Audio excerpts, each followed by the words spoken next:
Hello, and welcome to this week's episode of the Imaginary Movie Podcast, a podcast where we watch a movie, whether we want to or not, and then we talk about it. My name's Heather, and I love my gay son.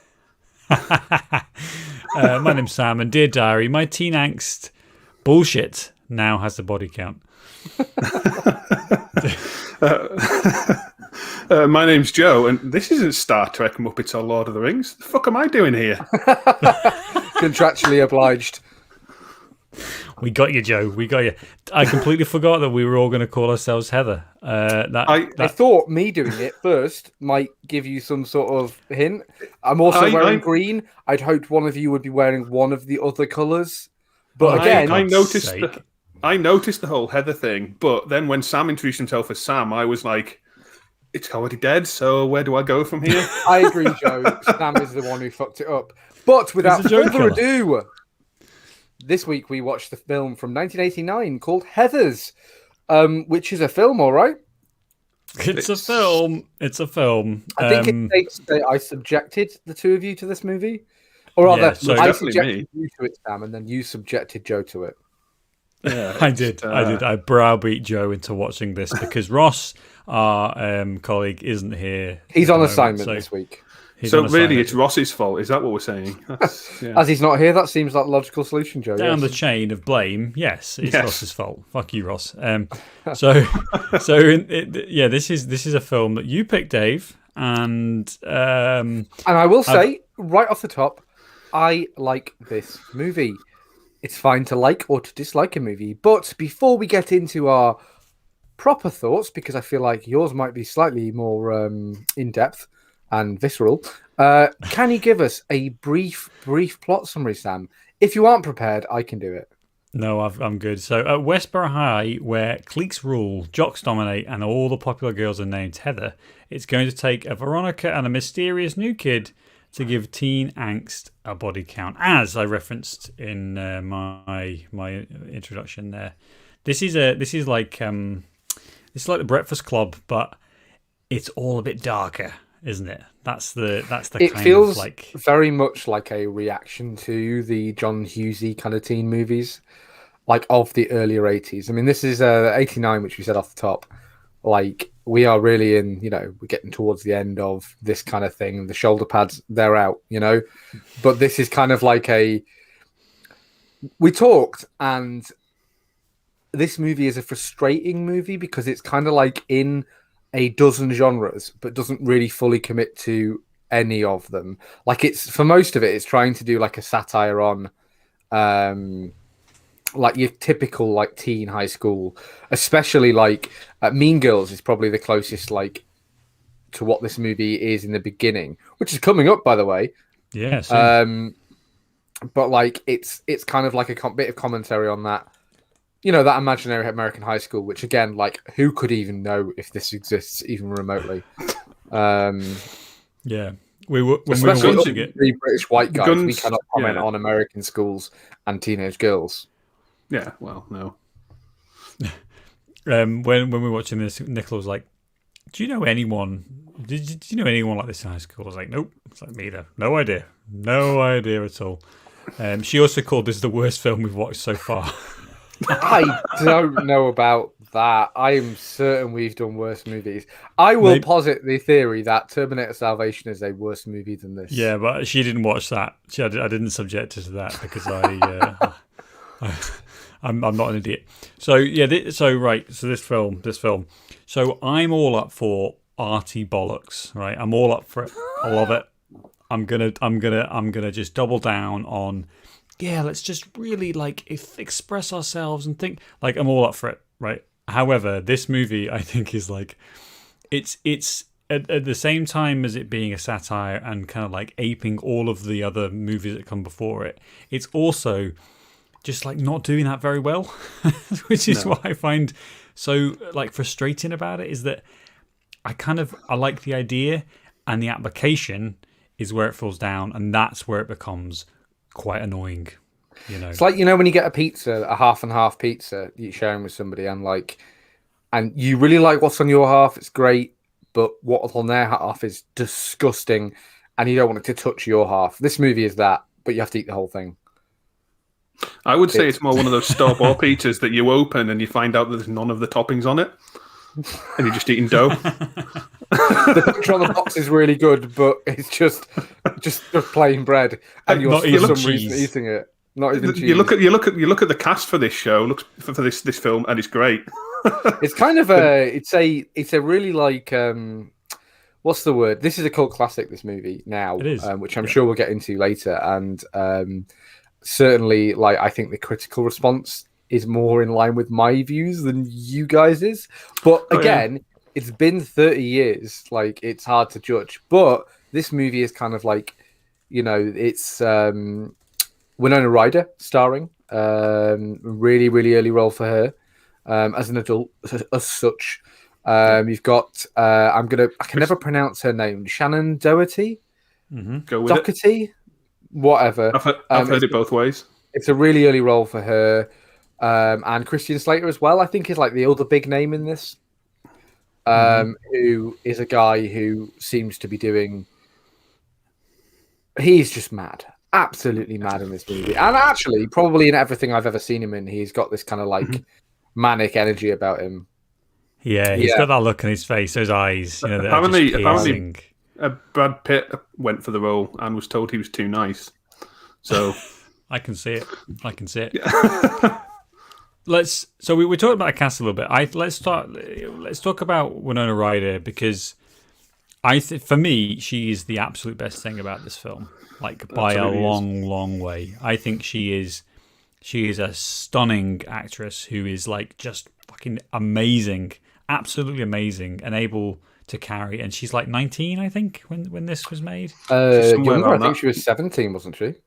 I think she's about 19. I think she's an adult, or she's not an adult, or only just. And I think she's able to deliver such a strong performance in that she's able to carry all of these scenes. She's in a heck of a lot of the movie. She's got a lot of weird stuff to do, like lots of very like challenging scenes and challenging levels of emotion, because she's kind of got to be snarky, but she's also got to be terrified as well when JD is doing his killing spree. So there's just so much of this, and she delivers it perfectly. And you can see why at a young age, a bit like who did we talk about the other week, that a young actor who was just star quality.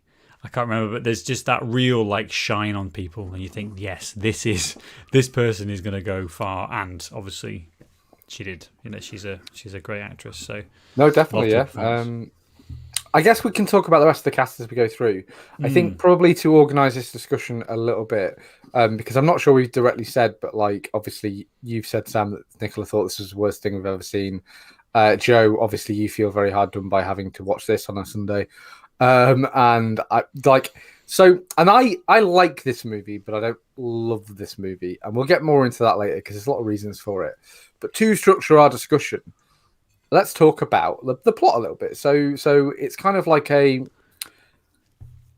terms of what the film gives you. Like you meet Veronica, who's the Winona Ryder character, and in a really surreal like croquet scene. Like there's quite a lot of croquet in this movie, and it's all a bit much.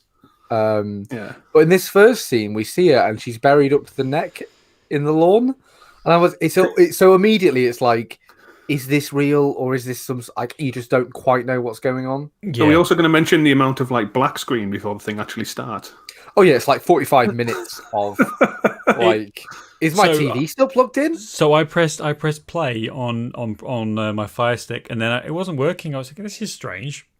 And so I pressed back, and I pressed it again, and I waited like 15 seconds, and then it's 30 seconds of just nothing at the start of the movie, which is just insane. It's absolutely insane. But anyway, yeah, this croquet scene, right? So the start of the film, I think, is really, really strong. I love the costume design. I think they all look immaculately 80s. Like it's just aggressive. Shit. It's really aggressive. Really shit. The shoulder pads, hair, the shoulder pad, the whole thing is just like completely massive glasses. when you lean back 4 feet to do a bit, we can't hear you. Yeah, I know, there's all these bits in the film that in the opening of the film I think works so well. The color matching between the girls' costumes, their tights especially, and you see them knocking the respective balls. So Heather number 1 is, I can't remember the last names. She's wearing red, yellow, and then yellow and green. For the other two, like, some of that stuff is lovely. I love the attention to detail in the opening of this movie. Yeah, it's cool, and it's a good use of color throughout. I think this is because this is broadly terms itself a black comedy, which is always a genre. Like, I think everyone in the entire world sees the words black comedy and you're like, because they're never good. Honestly, like it's such a difficult genre because, like, essentially what happens is you do half a movie of like a satirical black comedy, and then at a certain point every single black comedy just like forgets it's a black comedy and becomes the genre it's mocking. This movie is no exception as well, and so you start off and it's quite bright for that, for a movie where like the main plot beats are a murder and a school bombing and several school shootings. Like, it's very brightly colored. It's very visually arresting, I think. And some of the cinematography is like not absolutely amazing, but like it's so thought out. It's obviously like intentional. This isn't just let's get a bunch of kids in front of the camera and any old how is fine. Like, you can tell every single shot is framed in a certain way, you know. And so obviously somebody put a lot of work into this. There's good comparisons to be made with Dr. Strangelove, which I think the writer of this, Daniel Waters, like, wrote it as a spec script and actually was like interested in Kubrick directing it, which seems like a stretch. I'll be honest, it seems like a bit of a stretch. He's too busy, obviously, like doctoring moon landing footage or whatever. Faking the moon landings. Even in the late 80s, he was still at it. I mean, just as TVs get better, Sam, you've got to fake more footage. Right, so we'll get the 4K remastered. He's not dead either, by the way. He's dead. He's not dead. He's just in hiding. But there is like on the moon. I think conversely. Yeah, I think Dr. Strangelove is probably one of those, like, that's probably for me the quintessential black comedy where, you know, you're talking about the annihilation of all of the world and there's people riding on bombs, and it's a very funny movie, but also there's this side to it that's about like seeking a truth and trying to talk about something that is real and actually is quite serious. That's what you have to do with a black comedy. You have to be able to balance those two things together. The opening of this film is great because it gives you that hint of what's to come straight away, because we get the croquet scene, we get the kind of the weird imagery, and then we see Veronica up to her neck and they're like croqueting. I don't know if it was do you think that was a real? Do you think that was just like, was that a dream, or was that them like hazing her to like introduce her to the gang? The only scene in the entire movie, and this is like, you know, apart from maybe some of the bomb stuff later, but it's the only scene in the entire movie that you're like, and this is why this movie is so uneven, I think, is that it's, again, like, if that's somehow real, Veronica's character does not imply that she's the sort of person who would allow herself to be buried up to her neck in the lawn. There's a lot of, like, obviously, how do you even accomplish that sort of questions, but it feels like a dream sequence, this first opening scene, but nothing else in the movie. Like, they never imply that. And there are a couple of dream sequences later, so maybe, like, you know, when Veronica's obviously wrapped with guilt and she keeps being in the kitchen of Heather One's house. Like, there are some dream sequences later, so maybe this isn't real and this is more of like but it's played to be real, isn't it? It's it's maybe they do kind of suggest later on that she didn't kind of get on with the Heathers initially, because like the Heathers talk about accepting her into the group, sort of a thing. The Heather One that is the initial kind of leader of the group, kind of talks about how she accepted her into the clique. So I don't know whether it's meant to be. It's obviously probably not real, but like it's kind of insinuating that possibly she was an outsider, but then kind of got accepted, and that's then shown in the next clip where she's joined them. in playing croquet. Yeah, it's a weird one. And then after that, we meet her parents. And there's another weird little, like, they do this quirky little thing a couple of times where, like, the dad asks the question. He goes, "Oh, why do I read these books?" And she goes, Because you're an idiot. "Because you're an idiot." No, it's not even that, Joe. It's really like idiosyncratic. And then she says, "Oh, I've got a motor if I'm going to make school," and that scene happens again, basically verbatim later on, and it's shot exactly the same. And it's again trying to like set things up and use that imagery that, again, I'm not really sure what they're going for. In some ways, this feels like a student movie. Like they've read about all these things and thought, "Oh, that'd be great. Let's do that, that, and that, and that." And nobody sat down and said, "Listen, this is too much. What are you doing?" It's full of like 80s tropes, isn't it? Very intentionally. You know, even the kind of like straight-laced 80s parents thing is very much a bit like Back to the Future style. That's maybe the one example I can think of off the top of my head. White middle class suburbs. Yep. Yeah. Look at these miserable people with their 2 cars and their massive house. And they're they're working one job. The whole thing just feels like this fever dream from the 80s where, oh God, that'd be great now. I'd love that. Unless you go back to that financial independence of any kind. Absolutely, yeah. So there's all these things like that they're referencing, and the parents is one of them. But they're played to be a little bit weird, a little bit kind of quirky, a little bit offbeat, in a way that you're not really sure. The whole thing kind of reminds me of like an unreliable narrator. All of the adults are like that, though. Like the teachers at the school are similar, and the cops that you see, they're the same.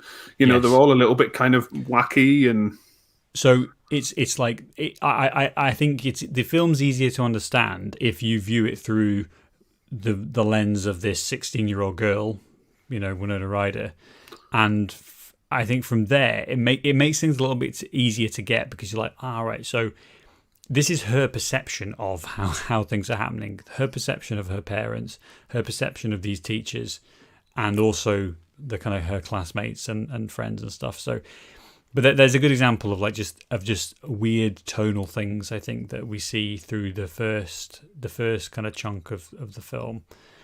And you're right, Joe. So I think Veronica Winona Ryder had a bunch of nerdy friends, which we see later on.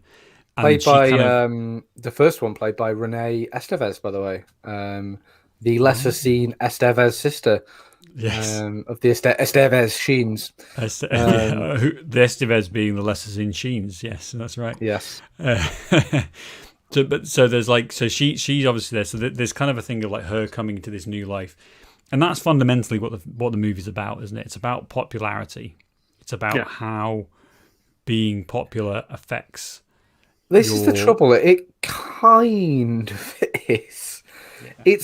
This is the tonal problem of this movie, and like it feels very disjointed, because the first third of this movie kind of is about popularity and is about Veronica like exploring the cost of being popular. Is that you don't really like any of your friends, and you don't really get to do anything fun or eat anything that you want to eat, and they make you do horrible shit. Exactly, because you are the top of the social order in high school, and therefore, like, there's a cost to that. And kind of that's the first third of the movie is what the first third of the movie is about. And I would say that probably ends when they kill Heather, and then it becomes like a bit of like a mad The Shining-esque kind of Romeo and Juliet thing, except they're murdering people. And then the final bit of this movie, it changes gear again into Die Hard, which I'm sure we'll get into, the Die Hard of it all. Die Hard in a boiler room. But the first third of this movie is definitely about, like, it's a very straight high school is weird. You meet all the high school cliques are all like tropes, aren't they? So you meet the stoners and the nerds and the jocks.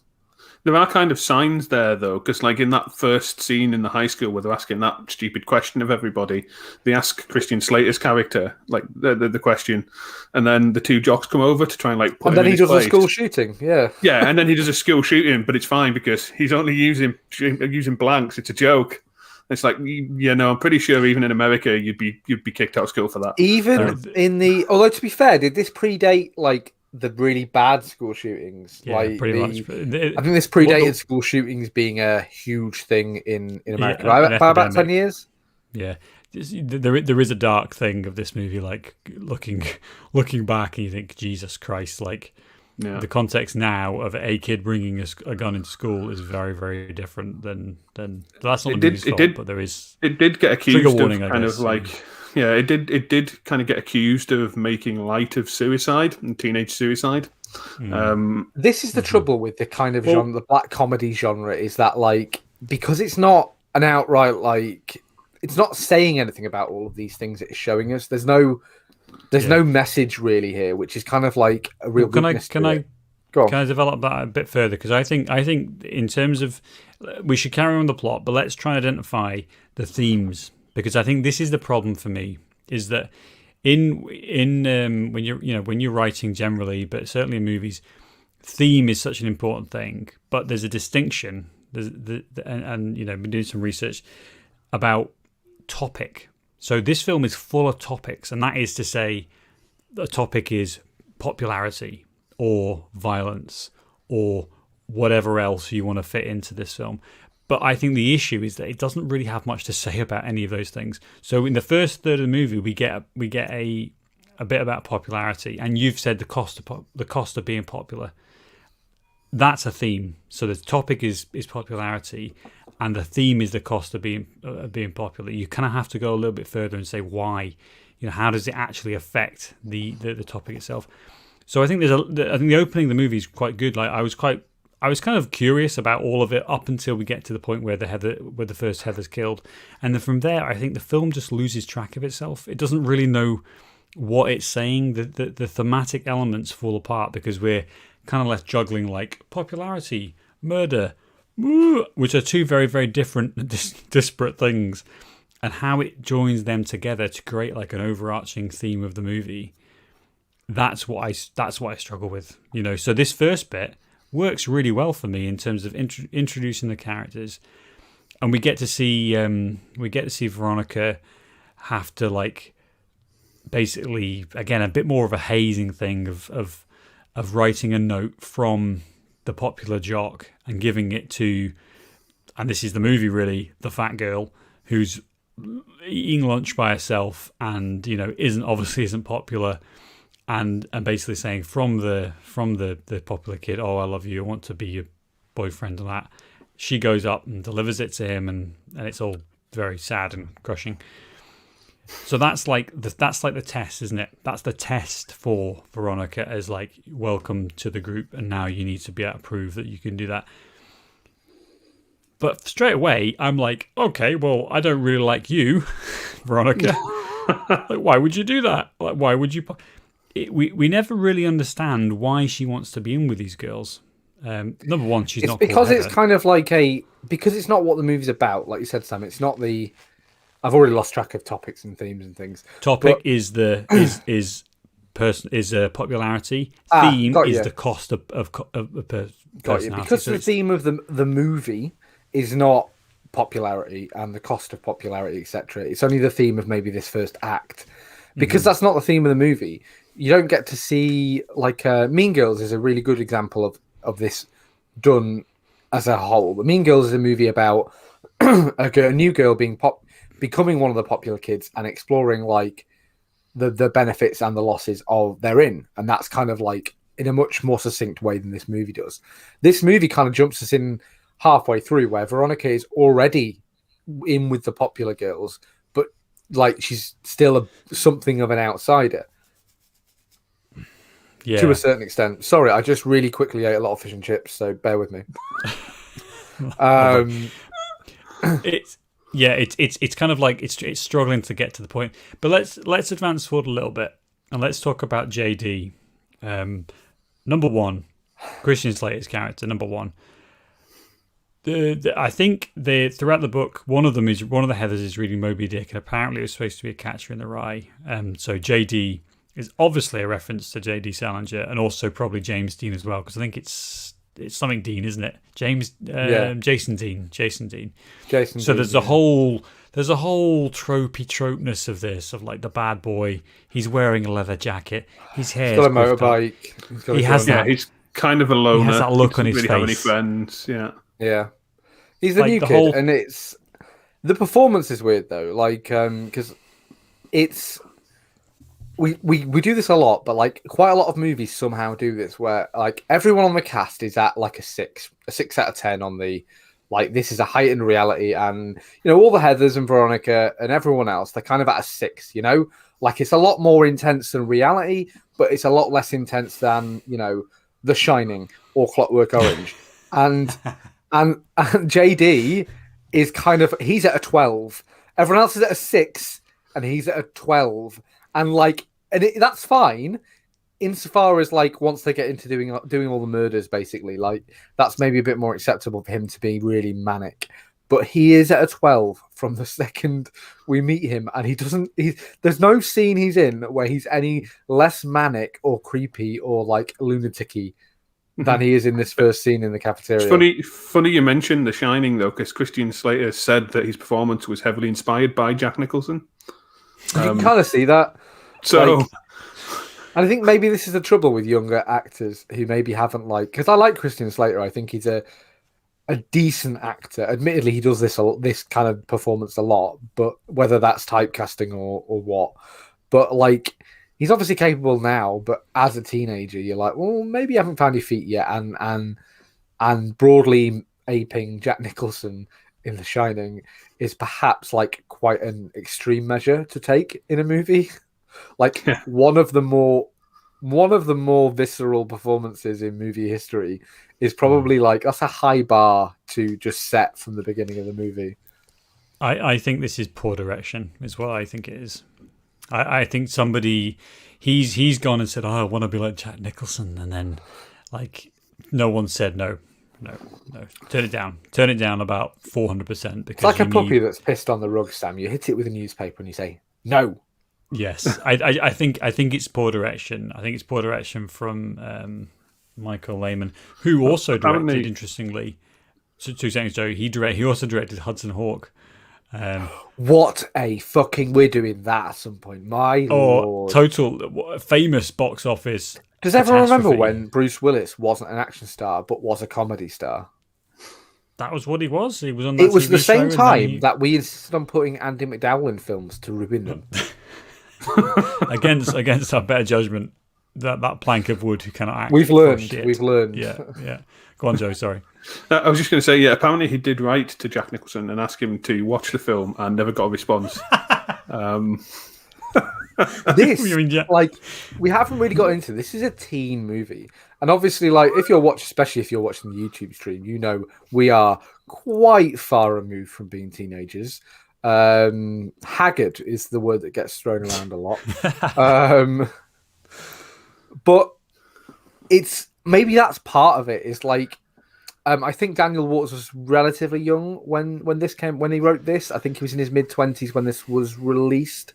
So like, from the actors to the writer, and like, it's a very young, unrefined approach to telling a story. From the writing and the performances, and maybe that accounts. And no way in Jesus is Jack Nicholson watching this fucking movie. Like, what are you even doing writing to him? In fact, I'm pretty sure that Jack Nicholson hasn't watched a movie since 1981. Like, I'm sure he's just uninterested in movies. It just doesn't care whatsoever about films. He just watches. Yeah, he'll appear in them if you pay him enough. Yeah. But so Christian Slater, like, it's kind of fine later on. It's not as bad later on, as you say, Dave, because we're able to see the overacting come through, and Winona Ryder kind of ups her game a little bit as well, because they're both. But you need a starting level. Point, Sam. You need like a why is Veronica not immediately turned off by this guy who like he breaks into her house later and it ends with them having sex? Like, Yeah. there's a very fine line between that and a literal crime. There's a few consenty things in this movie as well. Like, A few. I mean, I think breaking into somebody's house is still a crime. It's not close to a crime. It is a crime, regardless of what happens. You and your Lord agree, Joe. But the first turn that connects JD and Veronica together. And again, let's think about the theme here. Think about what the movie's trying to tell us. Is that they're in Heather's house, Heather number 1, who's always been red so far, which is, there's some interesting colour stuff going on. She's wearing red, and she's got this red bow in her hair, and red, come on, symbolism, guys, symbolism. And so they go in and they're kind of like joking, oh, wouldn't it be good to kill her? You know, because she's so annoying and she's so bossy and all these other things, and she's not very nice, but she's a fucking... You know, I mean, can I just stop? Like, this is a poor way to conceive and carry out a murder. Like, these two people, so JD and Veronica, they were having sex at Veronica's house several hours ago. So they have come on the croquet pitch or field or lawn, whatever they're called. From a second location to Heather 1's house. Presumably, they've been spotted by all kinds of neighbours and gardeners or parents, perhaps. Heather doesn't express any surprise that JD's there, someone she doesn't know, apart from he's the guy who shot up the cafeteria yesterday. Yeah, 20 minutes ago. And, like, it's all fine, but they have quite a loud discussion about murdering her in her own kitchen. Yeah, and I'm pretty sure she's asleep as well. They walk into a bedroom, she's on a bed, and she doesn't question it. She's just like, hey, guys. I don't know, man. Like, things are different when you're a teenager, but if anyone walked into my bedroom and I was sleeping, that my reaction you wouldn't would look not like be, that. Oh, what are you doing? Yeah, well, I've never looked like that, Sam. You wouldn't be strewn on your lounger with a lovely lock of hair. Anyway, I think would be. Yes, that's how I sleep. Okay. Take me like one of your French girls.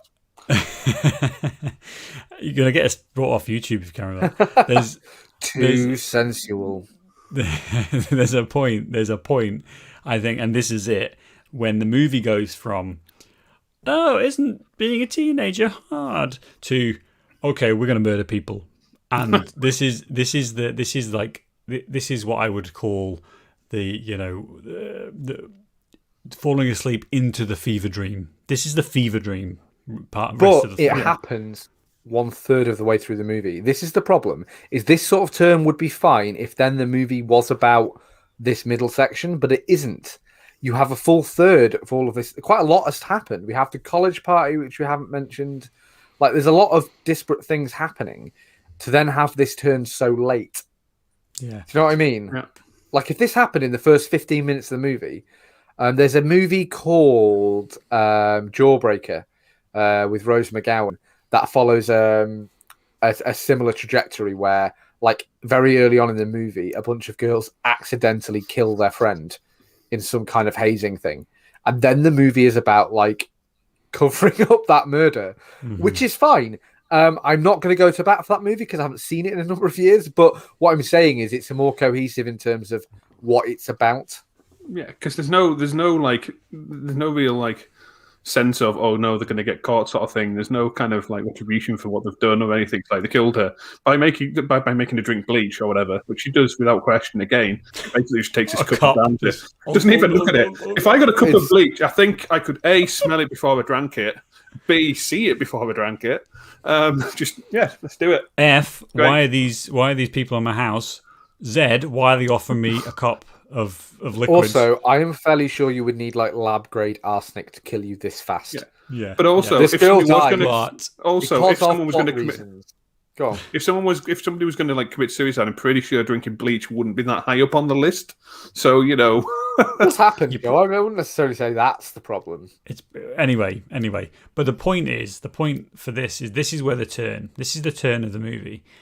This is where we lose track, I think, of the isn't being popular hard.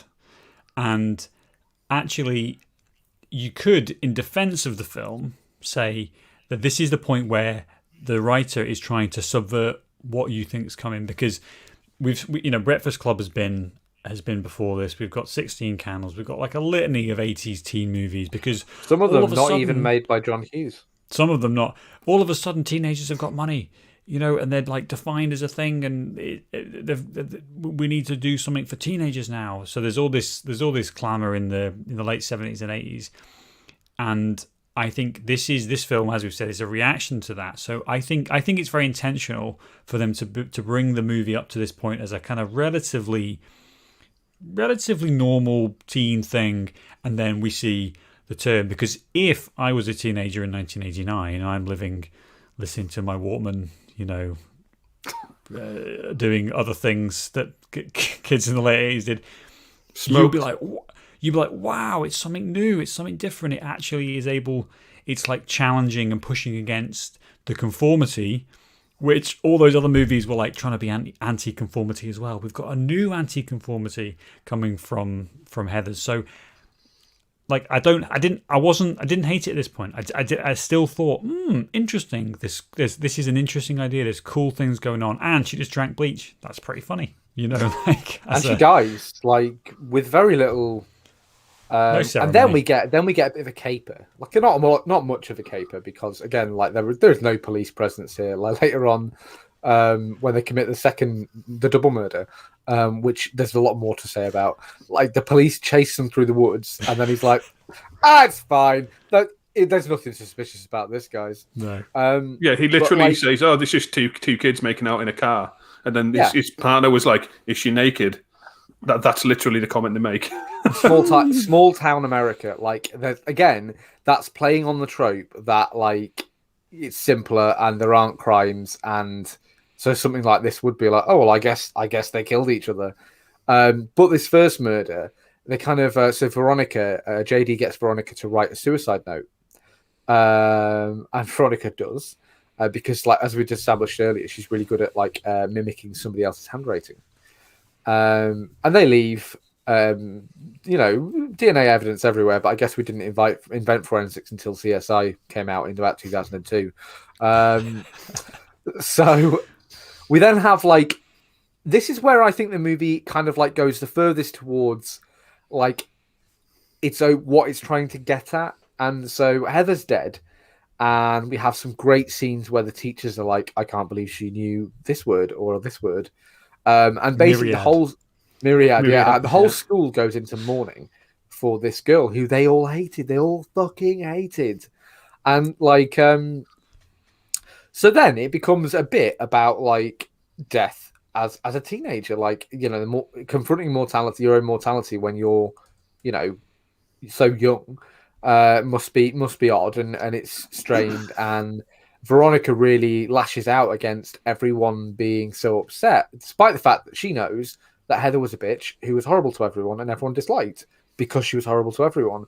Like, and then it's that against the rhetoric of everyone at the schools talking about how she was so misunderstood and how, oh, actually, I really liked her. And it's kind of like, again, maybe shining a light on some of the way that we do deal with grief and death in real life. And again, I don't want to hammer that too much because I don't think it is doing an amazing job of that, but it is saying it. No. Yeah. Again, though, it's talking about it as a topic. It's not exploring it as like a deeper theme, and that to me is a real.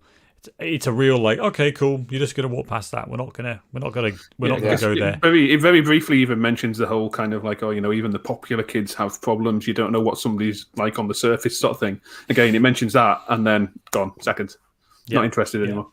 So just skirting over, we're just skirting over all of this stuff. It does this several times though, and I think it's like it gets in its own way so much because there is something interesting to be said here, and the movie could then be like, right now Veronica's still one of the popular girls. She's done a murder, which is always dramatic, and she's so angry at everyone being so impressed with the suicide note. Mainly because she wrote it, and she's the one who's deep, and she's the one who like thinks and is clever, and that's kind of like an interesting. Again, the movie doesn't do it, but there's a really interesting thing to be explored there. Of like, the conclusion of this movie could be, I killed her, I wrote the note, she was a vapid bitch, and like that anger at this reaction that the high school has, and then the movie doesn't do it.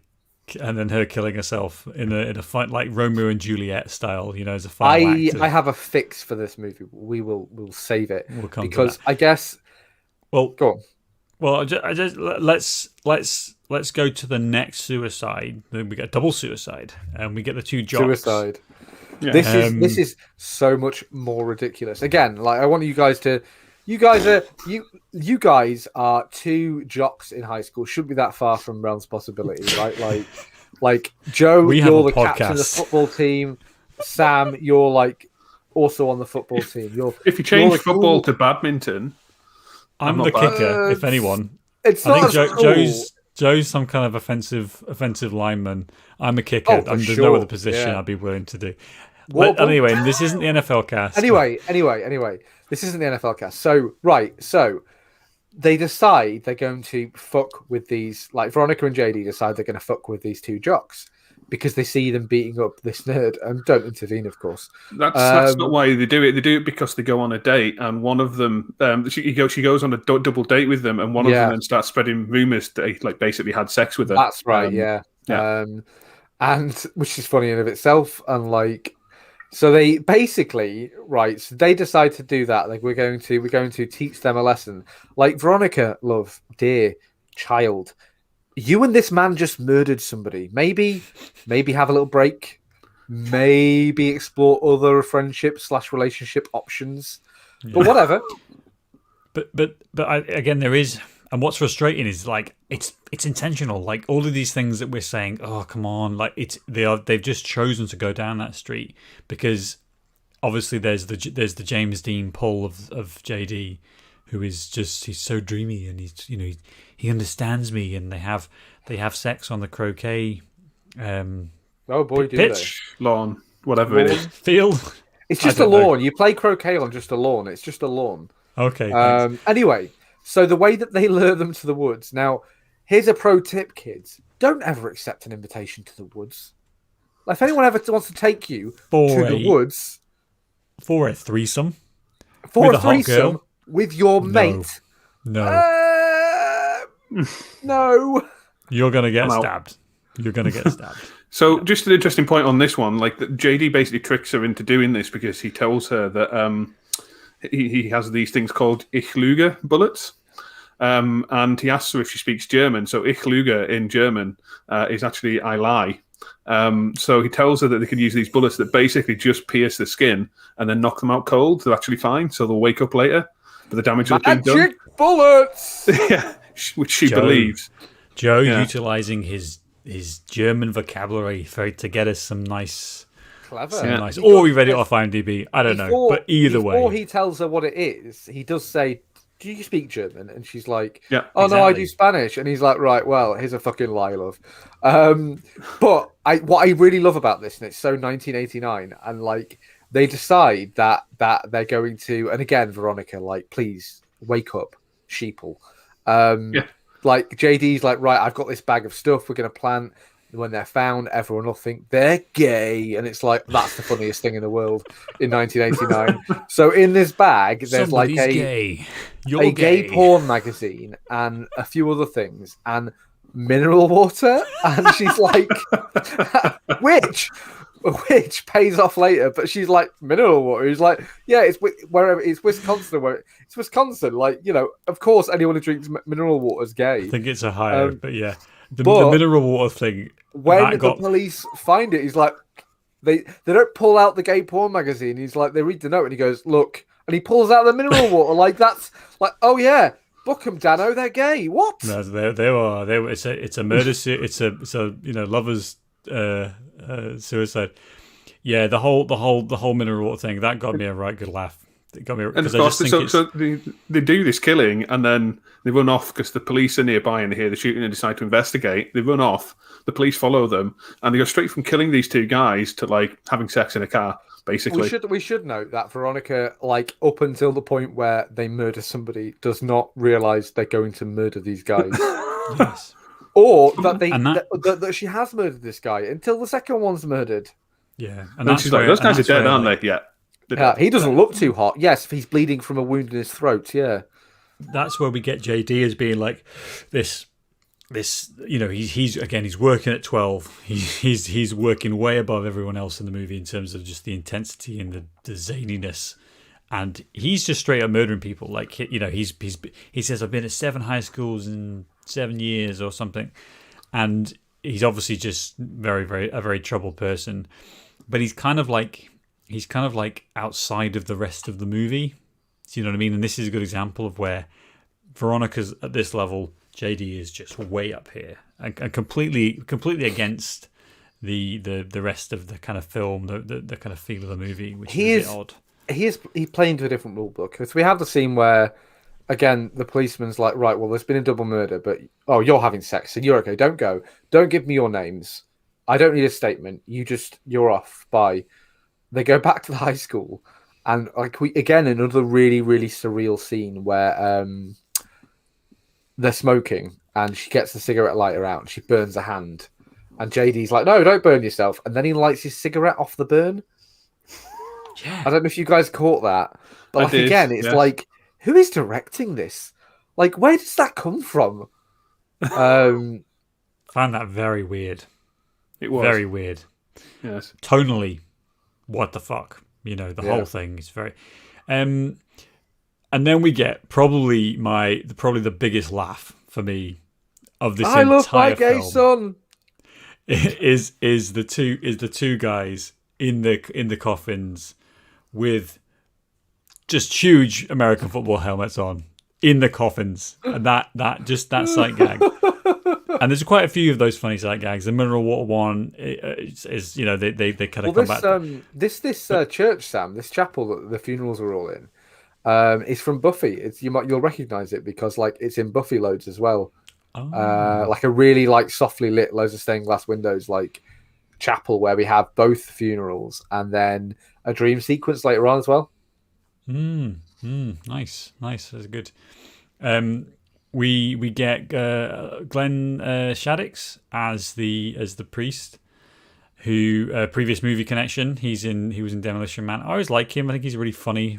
Good. Hey, it's that guy. Like a good. He'll turn up and he'll play a vicar, or he'll play. Who did he I wonder play what he's up to these days, because he certainly was. Yeah, Demolition Man. He was one of the characters in that. But there's that. But there's just the thing in the helmet, and then they kind of these two guys who were incredibly homophobic.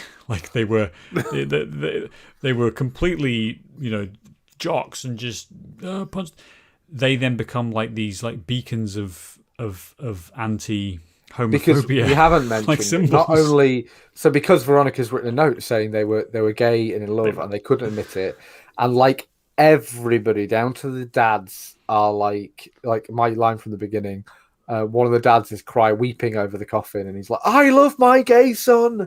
Yeah. And the coffin is another use of it's doing a thing. They use this same shot a lot of times where it's a shot with the coffin and the corpse and one of the characters we know who's having an internal thought or saying something. We have it at the first funeral, and we have it in this one as well. And it's it's a very static shot. It's the same, absolute same framing, which is very again, very intentional. So just to answer your question, Glenn Shaddix is dead. He died in 2010. Damn. Oh, he shit. is. 11 years ago. Oh my god. That's what he's doing now. Yeah. I mean, dude Thanks for was looking that, Joe, and reasonably. Us. That's really. At least COVID didn't get him.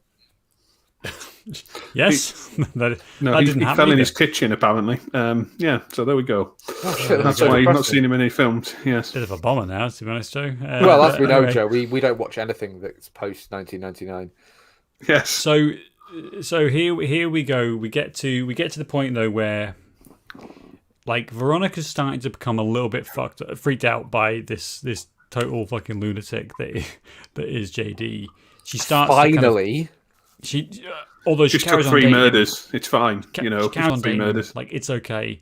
But He breaks there is into a her house point- on a number of occasions, and she's a bit annoyed with him, but oh God, you. Guess we better Yes. have sex then.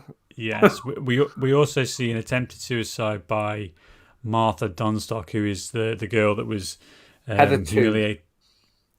Yeah, humiliated. Oh no, we see 2 attempted suicides then. I'm talking about one of- Martha. Yeah, sorry, go on. Well, so she's the one that gets humiliated at the start of the movie, with the fake note. So then, so then we get this other thing going on, and maybe there's part of this popularity thing comes back where we're like, oh, but so she tries to kill herself, but nobody really cares, and actually they just take the piss out of her more because there's this thing of like suicide being cool, and one of the teachers says something like, "Oh, taking your life is an important decision," or something to that effect. Because there's this funny and I think that maybe reflects some of the stuff at the time. The kind of like spate of teen suicides was a bit of a thing. It was certainly a bit of a moral panic, probably, rather than necessarily like anything that was particularly happening. So there is like kind of reaction to that, but again, it's all probably through the lens of like these teenagers who are idiots. But nobody really cares that Martha's died, or tried to kill herself and failed to do so. Again, like it's poked fun at, and like it's because she's not number one, she's not dead, and number two, she's not popular. Whereas obviously the two jocks and Heather one are like the most popular people at school, so everyone knows who they are, and everyone it feels like they know. And this is why it gets accused of kind of making light of teenage suicide, but I think that's just kind of misconstruing the film because that's not what it's supposed to be about in the first place. Again, we go back to the theme, but like the teenage suicide isn't really kind of like one of the themes in it. It's there, but it's not supposed to be giving you a message about it. So yeah, it's I not can see why people would mocking the misconstrue it. Yes, not mocking the reasons why teenagers commit suicide at all, Yeah. because nobody commits suicide in this movie. Yeah. You have Yellow Heather. It's probably the easiest way to discuss them. She tries Number to two. kill herself as well. Heather 2 tries to kill herself as well. After this, and she's got this. It's a really I couldn't have a laugh at this scene. Veronica goes into the bathroom and she's like swallowed this entire like thing of pills, but they're all in her mouth. She hasn't swallowed any of them, and so Veronica basically slaps her, and all of these pills, about 40 pills, just come flying out of her mouth. Like, how are you swallowing that mouthful of pills? Sorry, I don't mean to tell this woman how to kill herself, but it just seems that's kind of again like another humanizing thing where the film is trying to say like this is one of the popular girls, and like they aren't, they are capable of having feelings and problems, which again is maybe at odds with everything is said up until that point. But But it's kind of what brings Veronica back, doesn't it? Back to like, oh, I'm not going to commit any more murders with my boyfriend. Yeah, there's maybe something about like the cult of that personality, perhaps of JD, and like how she gets kind of wrapped up in that, and the whole thing becomes very, very much focused on those two, and then that breaks, and then we move on to the kind of like the end of the movie. We get reintroduced to the other characters. I suppose the most important one is the Heather 3, the Green Heather, the Green Power Ranger, and she takes on the mantle of being like the most the number one, and she starts wearing the red headband again. She like literally does. Colour. Yeah, the red headband. Yeah, that is the thing that runs. She has through. red hair throughout. Apparently, Shannon Doherty basically said they wanted to dye her hair blonde, and she was like, no. And they were like, oh, she's like, red. I'll go red. That's a little bit of red. Final offer. Do you think there's something about like because she wears green, doesn't she? And I was wondering if there was anything around like jealousy. Maybe that must be because she wants to be the top dog, doesn't she? And I think there's maybe some colour. Again, it's the tonal inconsistency. That's not really set up at all, because like all we've really seen of her up until the point where the first Heather dies is she's more interested in reading this book, which is like kind of at odds. Again, maybe if it was Catcher in the Rye rather than Moby Dick, like that's another real big tonal problem here, where like Moby Dick is not a particularly which I think they literally picked it because it was it was free. It was in public domain. Yeah, public domain. So like again, you're throwing darts. You see, but you're not really getting to anything. Although, if they were reading Catcher in the Rye, I think I might have turned the movie off. I think that would be the point where I'd be like, nope, too on the nose. The teen angst book. Like, if it was all really on the nose, that kind of, then there's something there, If if everything's at a 12 in this movie, I think you maybe have something. The problem is all the big stretches where this is just like a run of the mill, like teen drama. Noteworthy actually, Shannon Doherty, who famously difficult to work with, and a bit of a. She's got famous feuds with so many other actors, but they screened this movie for the cast, obviously before the theatrical release, and apparently she ran out crying because she thought throughout the entire of the filming and the scripting and everything like that it was like quite a serious drama, and like obviously, but you think like you're on set, surely you were being told like. Right, well, this is going to be a really serious bit, but it's going to be really funny when do you know what I mean? Like, I just don't understand how you can work on a movie like this and then be like, oh my God, it was a comedy. I've been done over. Yeah. Well, apparently Winona Ryder's agent told her not to be in the film because he said it would kill her career. So, there was a really famous actress who turned it down. Well, Heather Graham was going to be one of Heather it, Graham. but her parents wouldn't let her because of the subject matter. She was only 17 at the time, so her parents said no. Probably fair. It's I can completely get why Ryder's agent said don't do it, but obviously that didn't really turn out to destroy her career. Well, Ryder's fortunately, a good actor. So. Nobody saw this movie. It cost $3 million to make, and it made about 1.4 at the box office, which means. About 11 people saw it. Tiny. I mean, $3 million is not a lot of money even for 89 to be making a movie like this. Like, although it's impressive enough, isn't it? I don't think that you can see where the money managed. It's quite a big production, even for it being quite a. Yeah. There's nobody famous in this as such, but like, there's still quite a low budget. So now we get into like the Die Hard of it all. The Die Hard. So we've had our tonal pieces. We've had a bit about popularity. We've had a bit about like the murder, and it's a bit of a caper, as you say, Dave. This bit, I think the movie shifts again, and we're left with like this strange mix of, as you say, kind of like actiony Die Hard.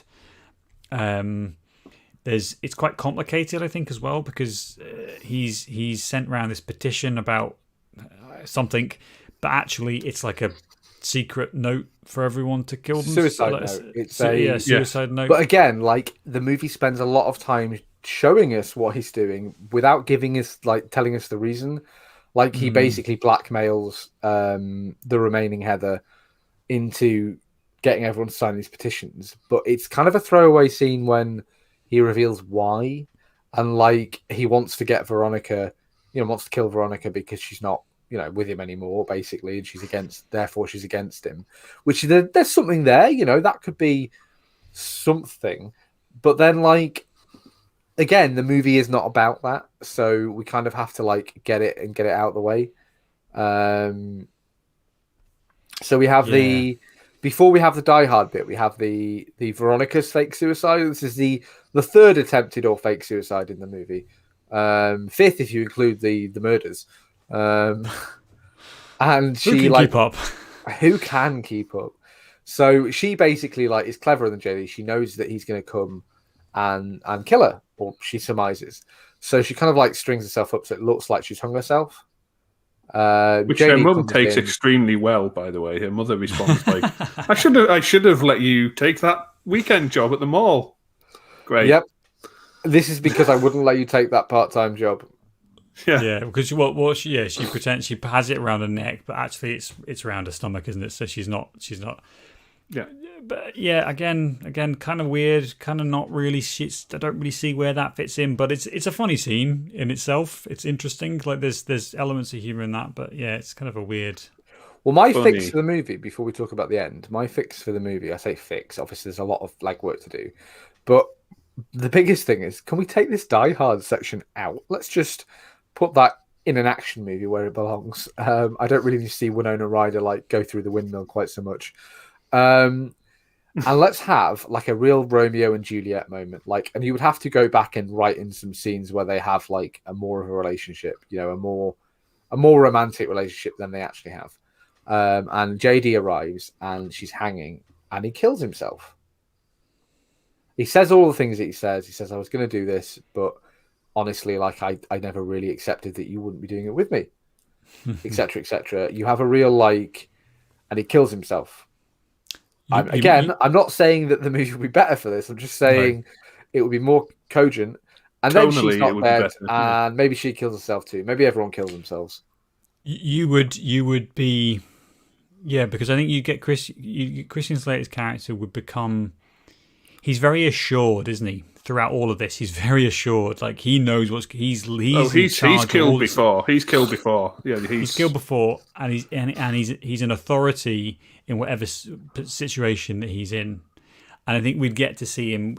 We see him a little bit unhinged later on, but we don't get to see him super vulnerable or actually like challenged in any meaningful way. I don't think. Even when he gets at. Even when he gets shot, he takes it particularly well. Really, I mean, he blows himself up. To be clear, yeah. Don't worry, he blows himself up. Don't worry, audience. This movie does end in a suicide. Of course. Well, and that's his thing, isn't it? So he's got everyone in, and he's got a bomb, basically, like a pep rally or something. You know, there's some kind of. It's not prom, is it? I don't think, but there's some. Prom, isn't it? No, it's. Oh, no, it is a pep rally, cheerleaders doing like loads of stuff, and they're all on the benches. Whatever that is. American high school weirdness, thing. And and as you say, David, we get this real like quite action focused few scenes where we're kind of there's barrels being thrown down and there's lots of there's like guns, shouting, there's punching, bombs. There's kicking. Winona Ryder looks worse than strange. Bruce Willis at the end of Die Hard by the end of this. yeah, like she gets properly beaten up. Now, in defense, again, I kind of like it because it's not what you're expecting to happen. It's not what you're expecting to see from a teen movie. Now, if again, imagine you roll up as a segment, it's enjoyable, but like it does not fit with anything else that's happened. Well, exactly. It comes back to that tonal question, that thing about theme all the way through this film, doesn't it? But I'm just thinking, if you arrived at this movie and you're 14, 15, 16, whatever else, and you're kind of sitting down watching this in the cinema, I think this would be really good fun. And I wonder how many times we've seen teenagers in this position in like commercially available cinema up to this point, because I'm not saying it's brand new. I'm saying that it would be novel probably for a lot of people going to watch this as like, wow, they're shooting guns. Like they're talking about suicide. All of these like quite. Oh yeah, for sure. Like it's breaking down quite a lot of like what it's perfectly okay for an adult movie to maybe be about, but a teen movie not so much. Do you know what I mean? And it's kind of like like I said, Sam, it's not entirely new, but this must have been like that's that movie about teen suicide. You can't go and see that. Like, I can't go and see it. We'll see about that. Yeah. And then JD blows himself up. Middle. She shoots him. They walk out of the building. He asks her what she's going to do next. She pulls out a cigarette. He blows himself up, and she's there like smoking a cigarette off the explosion. I assume. I don't know. She's walking down the corridor of the school, and one of her friends is like, "Veronica, you look like hell. Not like you are bleeding quite heavily. Has someone hurt you? Can I help?" No, you don't look great. Yeah, well, it's been a rough afternoon. You're like, she says, "Oh, you look like Helen." She says, "Oh yeah, I've just got back," and it's the other Heather. Heather 2. Heather the yellow Power Ranger. No, it's the one who's taken over being the red Power Ranger. The green Power Ranger. Got you. Because she takes the red hairband off her and puts it on herself, so she's like taking on that mantle of being, Queen Bitch, basically. It's Heather Duke, I think, isn't it? So yeah. So number one, she witnesses this horrific suicide. Number two, she's walking down, This is where you're like, fucking Winona Ryder. What a line reading! What a line reading! Where she looks like shit. She's all blown up. She's got this cigarette, and then to say, "Oh yeah, I've just been back." I mean, it's like fucking John Wayne couldn't deliver a line like that in that situation as well as she did. It was just perfect. And then we get to go. Then we get to like get pulled back into the popularity thing and this like high school hierarchy. Now I'm going to ask you now to give you a bit of time to think before I describe that. I want you to think about like what is as a theme. What is the end of this movie saying? That's what I want to think about. So as I describe what's happening, we'll come to it in a minute. And so she takes the scrunchie. She takes the red scrunchie from the Green Power Ranger, puts it on, and then goes and speaks to Martha, the girl who she bullied at the start, who is all receptive to her, by the way, no problem at all. So there's like all of this. There's all of this this kind of movement back, and kind of bookending it a little bit, obviously with Martha, but also in terms of she's now the queen bee. So it's just that weird tonal shift again after we get the Die Hard bit, after we get the caper killing people bit. We're moving back to probably the first third of the movie, which is about popularity, about how difficult it is to be king or queen in high school. But I struggle with the end in this film. I think it's cool. I like it as like a point after the explosion. I do not see how it threads together the rest of the movie, how it brings all these things to a point. That's what I struggle with. It's both. Again, it's like a really good example of the uneven tone of this movie, where you have the scene where she takes the red scrunchie and it's like, oh, you now the boss bitch? Are you now like the queen of high school? And then she immediately takes it and walks over and basically extends the olive branch to this girl that she bullied. And basically she says like, oh, I'm not going to prom anymore because my boyfriend just committed suicide. You'll hear about that in a few minutes when the police arrive. But do you want to like rent some movies and watch some movies with me? Because obviously you're a disgusting freak and no one's asking you to go to the prom. And like, again, it's like, what are we doing? What are you trying to say? What is the upshot of this? Is Veronica now the leader? Is she now a bitch? Is she now a nice person? All of it. Yeah. Yes, is the answer to that. Yes. So I've asked you a couple of minutes ago. Now, to me, it's a bit of a trick question because I think it's the biggest problem with this is that there is no overarching theme in this movie. That's the biggest issue with it. Mm-hmm. That's why it fails to bring together all of these disparate things. The closest one I can think of is that like is something about the cult of personality will take you down. That's the closest thing that I can think of. The cult of popularity will take you down. That's the closest thing I can get to like the movies. Stalin. Yeah, exactly. In his high school. High school. There's Hitler doing this, and she said about this to Stalin and Mussolini. There's just like there's something about that that's trying to thread that you can maybe, but I think it's a bit of a retcon. I don't think it's actually what's intended. I think the intention of this movie is to have that like discordant feel where you can't really pin down and you can't really pin it to the bit at the end of Well, it comes down Breakfast to Club. the big problem again. Like it's the screenplay. Yeah. The screenplay obviously has this loads of cool things. I think there are loads of really cool bits in this movie, and there are loads of things that I like. And there are certain like the use of color I really enjoy.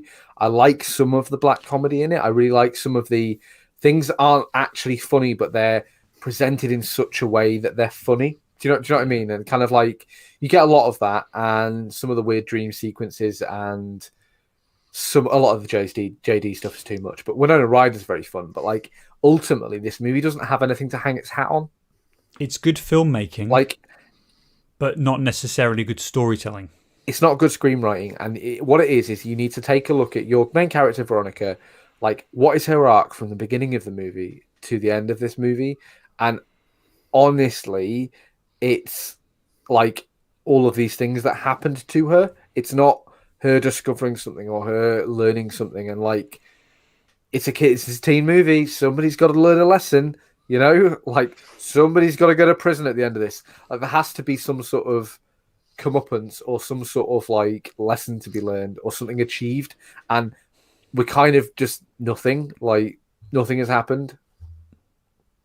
Yeah. Or if you don't have any of that, then you need to make it more obvious that that's the point. I think for me that they need to push it up. They need to push up against it a little bit more to try and deliver that. Roger Ebert, in his review of this, said this movie's not really for me.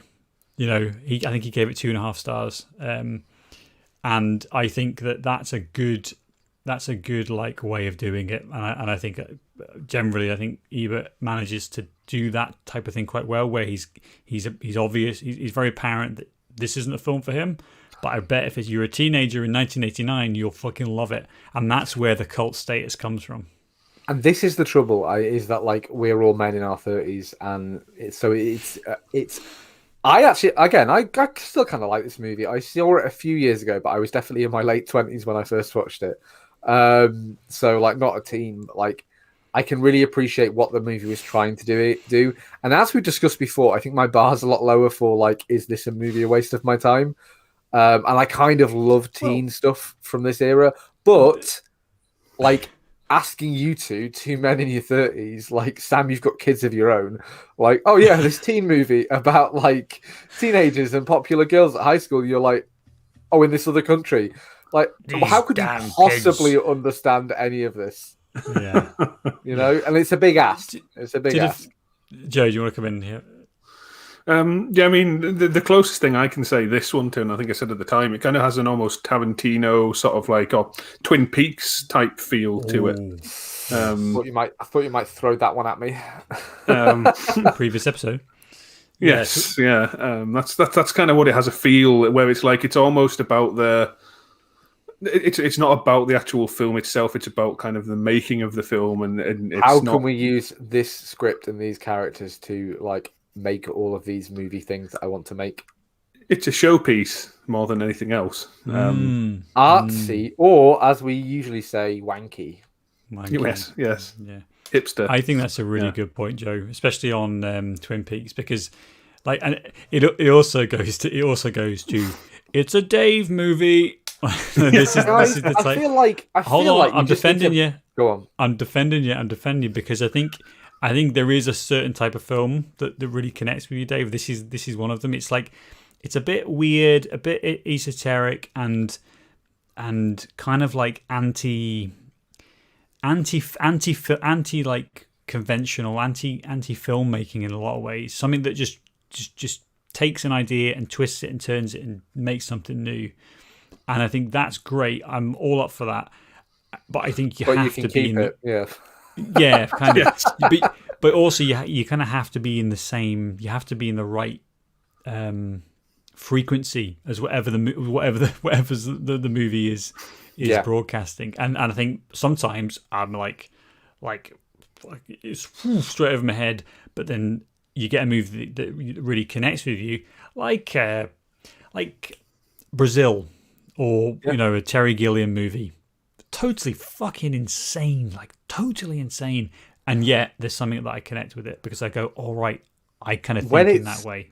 Like you say, Sam, when it's not a classic movie, like this isn't, a typical like summer blockbuster or anything like that. And so it kind of does struggle a bit with, if it grabs you, it grabs you, and if it doesn't, it doesn't. We do a lot of movies like that, I think, especially lately. And it doesn't care. Exactly. It doesn't care if it didn't grab you. If it doesn't grab you, fuck you, we're watching it anyway, because that's how podcast works. But you, Joe. Exactly, Joe. Joe, by the way, who like selflessly offered to put himself through watching this movie today. Like if it doesn't grab you, it doesn't grab you, and that's fine. But for me, this movie kind of works. It's a fun movie. Like, here's a great bit of advice, everyone. If you're like me and you're a bit of a night owl, if it's 2 a.m. and you've had about 3 or 4 beers, this is a really good movie to watch if you're like just less than coherent, like just not drunk, no, but like just less than like totally sober. This can kind of be a fun ride, and you're like, they're doing what now? And it's fine because you're just in and you're just watching it. And I like a suspension of disbelief, I think is the word. And this movie is a big ask for the suspension of disbelief. But I think if you do, it's kind of a fun movie with lots of things happening, and you can enjoy it for the spectacle it is frequently. Or not. Yeah. Well, there we go. I think we've kicked the arse out of this enough. But this is, you know what? I'm glad. I wasn't glad I watched it yesterday, but I think it's one of those films when I get into like thinking about it and trying to deconstruct it and all that stuff. That's when it becomes fun. So I'm glad that we watched it, and I think this has been a worthwhile discussion. You regret making your wife watch it though? I do a little bit because it was Friday night, and we were both pretty tired. I was like, "Oh, Dave's suggesting this film. Oh yeah, let's watch that." And then it's like, looking at each other, and Nicola looking at me saying, "You made me watch this on Friday night. I could be doing something else, anything else." What we should do before we go, Sam, is we've got a schedule again. We go through bouts of not having a schedule. So we can announce what the movie for next week is, and then you can edit it out for the podcast feed just in case we don't do it. Yeah, well, we'll see what happens, shall we? We'll go. We'll see what happens. So next week, all things being well, we're going to watch Pirates of the Caribbean. They're a first one. I think it's called The Curse of the Black Pearl because everything needs a byline. If it's made and produced by, was it made by Disney at the time? Yes, it was because it's based on the theme park ride, isn't it? Yeah, Bruckheimer, but Disney. Yeah. Mm-hmm. So if you want to watch us do really terrible pirate accents, Joe, I swear to God, it's a pirate movie. Get on board. Is Tim Curry in? Tim Curry is not in it. No. I know that. I have seen Pirates of the Caribbean, though. I have seen Pirates of the Caribbean. Well, tell you what, Joe, you just watch Muppets Treasure Island again. Come on the podcast and just try and keep up. Just to sing Professional Pirate, I'm in. Yeah, exactly. Well, But we'll be back next week with that, which is a movie not from the 90s, as per our new temporary rule.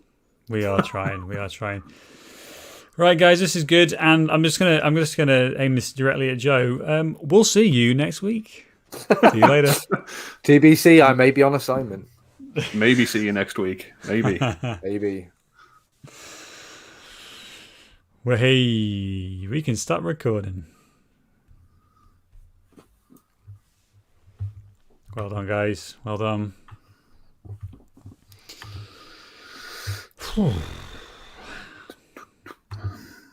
I promise my other two picks are much more like.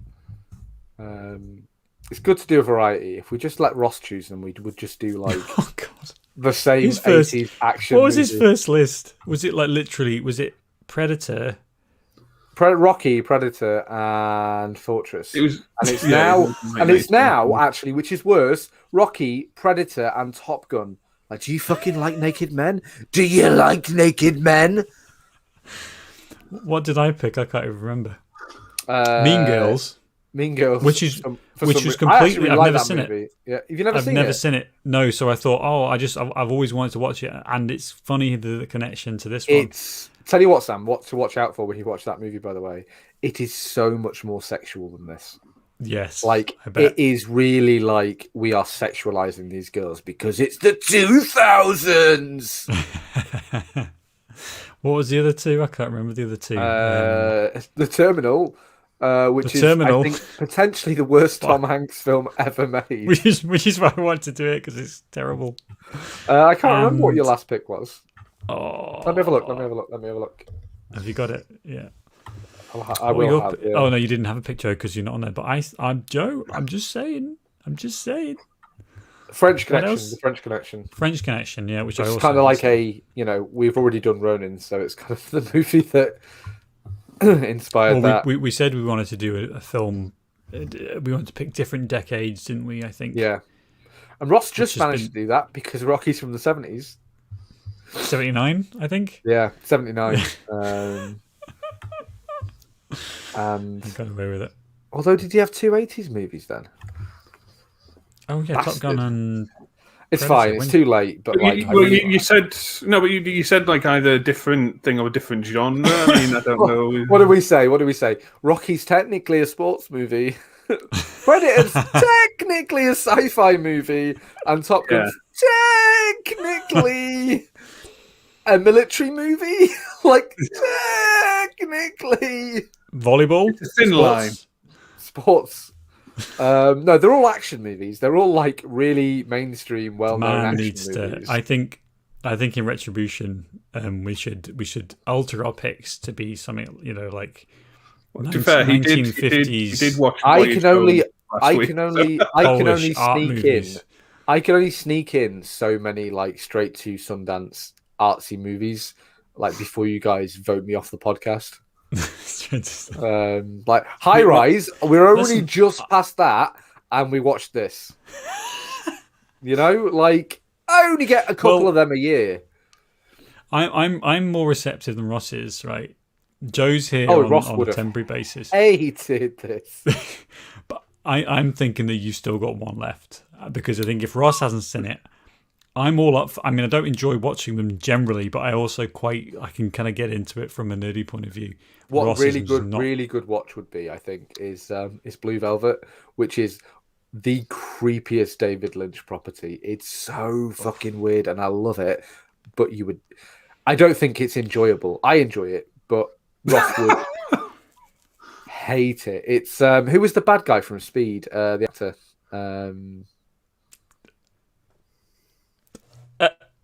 I didn't watch it, so Come on, brain. Fuck's sake, Joe. I did It's this like on- 4 times on the podcast as well. It's Booker, G, is Booker? it? Oh my god, my brain. Jerry Bruckheimer. It's not. It's definitely not Jerry Jerry Bruckheimer. It's It is Dennis Hopper. Dennis Hopper. Dennis Hopper. It's not Dennis G at Hopper. all. It's In D and Blue- H. In Blue Velvet, I get what you mean. In Blue Velvet, Dennis Hopper plays like the bad guy who's some sort of criminal who rolls around with like an oxygen mask, and he basically owns this, not owns, but abuses this woman and makes her call him daddy, and it's really creepy. And Kyle MacLachlan is a teenager in it, and oh, this is creepy as fuck, this thing that I'm now involved in. It's really, really weird. It's not a recommend at all. Eventually we'll do it for the podcast. But I'll get some shit for that. That'll have to be like a 12-monther. I'll have a 12-month ban on things that aired at film festivals after that. No more, That'll be more it. movies from you, Dave. No more movies from See, me. My next movie recommendation, whenever you decide to have me back on, is Willow. That'll be my next one. God, you've been pushing that for months, Joe. Listen, You Joe, got if some you come back-end back, action on that or something? how about we do a bit of bargain negotiation? If you watch Pirates of the Caribbean with us, we'll do Willow after that. Yeah, I'm up for that. Well, go for it. Whatever. Pirates of the Caribbean is a fun movie. I like Pirates of the Caribbean. The first one, the second. I and watched third. all 4 or quite possibly 5. Five? There's I don't know how five, many I there are. think, I lose. The All last of them one are I saw was trash, the one other where than he's. the first one. Yeah, the last one I saw was the one where he's dancing around with a jar of sand. I think is that the second or third one? I think that's don't the know. second one. It's impossible to distinguish the second and third ones because it's one 6-hour block of Yes. confusing. Before we kind of preempt our discussion, I really want to talk about the unbelievable, against all odds, just insane fact that Orlando Bloom is actually quite compelling. Like it doesn't, it shouldn't make any sense that Orlando Bloom is compelling as he is. Chewbacca is a Wookiee. It doesn't make any sense. Because I will he's great continue in to Lord of the reference- Rings, which is pretty much his first role. No. He's good playing a character who is written to have no personality. No Like, emotion. yes, He's he's adequate in that role. I think he's good. I think he's good in that. I think he's good, and I think that he's pretty good in this as in Pirates as well. Because I think he's got this like vapidness to him and this sense of him knowing that he's shit. So he kind of like channels that into his performance a bit. I will say that apparently he's in that Carnival Row, which I haven't seen, but apparently, like him and grown up in that, he's actually pretty good in it.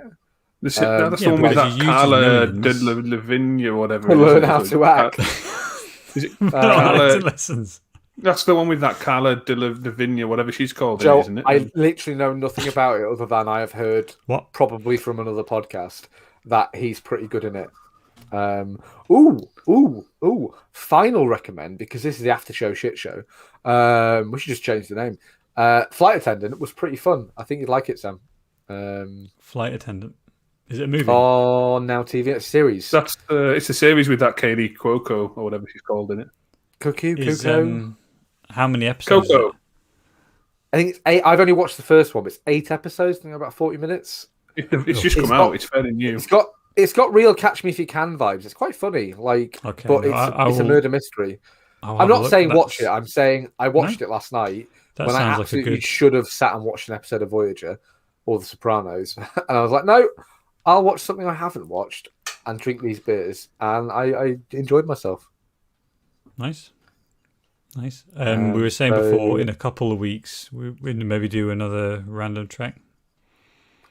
Yes. I don't think whenever we do a 20-minute episode, so we'll have to do Pinky in the Brain. It was when we do Pinky in the Brain. The brain. Just so we don't have to do 40 minutes then 40 minutes.